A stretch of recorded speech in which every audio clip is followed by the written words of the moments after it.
to the playoffs and was guaranteed to lose every single year. 0-7 in the Marvin Lewis era. All right. Joe Burrow, he's a quarterback of the future. I really, really like this guy. But he ain't no Big Ben. And by the way, Big Ben had to be isolated and quarantined to some degree. Why? Because he was potentially exposed to somebody who may have had it, but he didn't test positive for it, to my understanding. That's number one. Number two, completing 68% of his passes, 18 touchdowns, just 4 interceptions. That's number two. Number three, the problem for the Pittsburgh Steelers has been running the football. They've got to have 5 wideouts, for crying out loud. Deontay Johnson, Juju Smith-Schuster, Chase Poole, and all of these brothers, and all of that stuff. I get Claypool. I'm sorry. You got all of that going on. The bottom line is, against Cincinnati, you can run on them. You can run on the Cincinnati Bengals. They're in Pittsburgh as well, and again, they're the Bengals.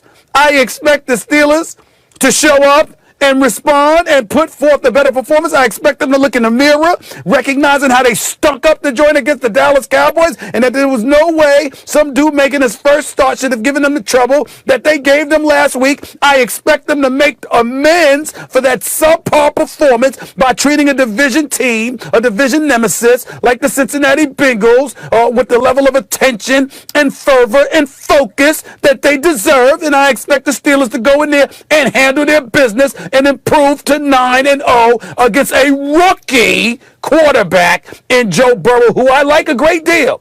But damn it, he's still a rookie against one of his top 5 defenses in the National Football League. Steelers, handle your business.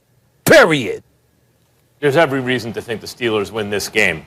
Rookie quarterback, as you mentioned, a defense who can get after it in multiple ways. You can see Joe Burrow under pressure the whole game. And the Bengals only have 2 wins on the season, and the Steelers are highly motivated coming off that Cowboys performance. Stephen A., I don't think the Steelers are going undefeated this year. I think that's a 2-loss team. I think you lose one game that's like a 50-50 game, a game on your schedule where you look, you go, oh, that could go either way. Maybe the Ravens. And you lose one game you're supposed to win. Now, I also agree that there are certain things about this that avoid being a trap game. First of all, Mike Tomlin doesn't play that, you know. Secondly, they have worries about COVID and how many guys are actually going to be available. They're preparing as though Roethlisberger's going to play. And thirdly, it's a divisional rival. But the game simply means much less to them than it does to the Bengals. This is a Bengals kind of playoff type game.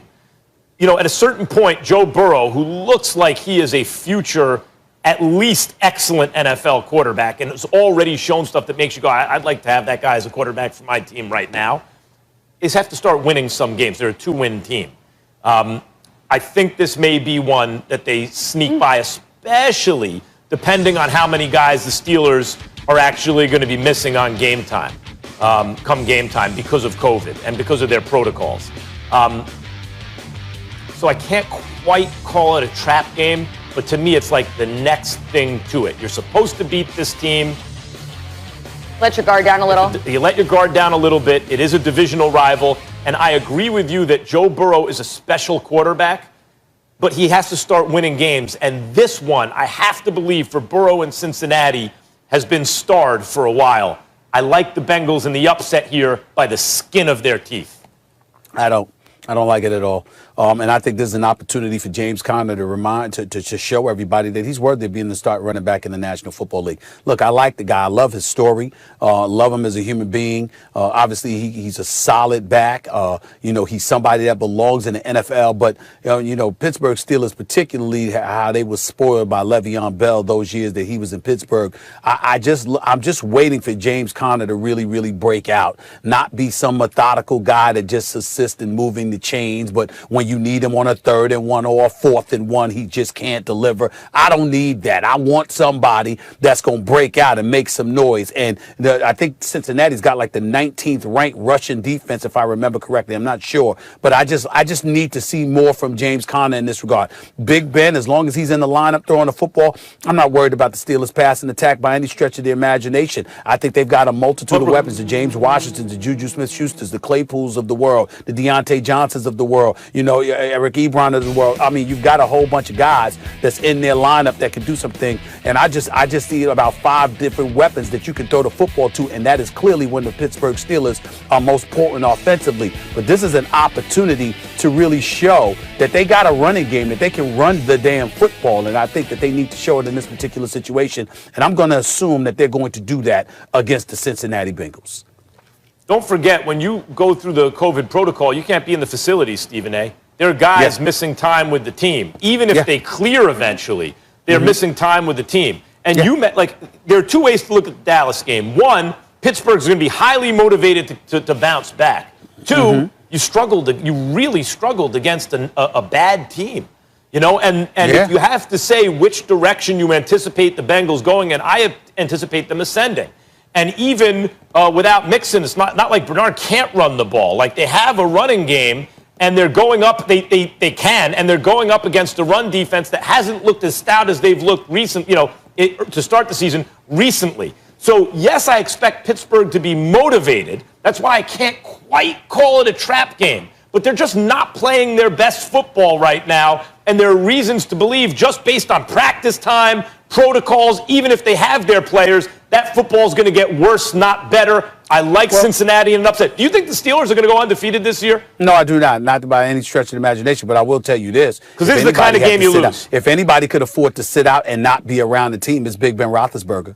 He's been there forever. He's about 38 years old. I mean, he's got 18 touchdowns, 40 interceptions, 68% completion percentage. I mean, the brother's balling. So I look at Big Ben Roethlisberger. They know what they're going to get from him. I mean, I have faith in him that he can adapt to the time spent away from the team better than anybody else on their squad. I really do.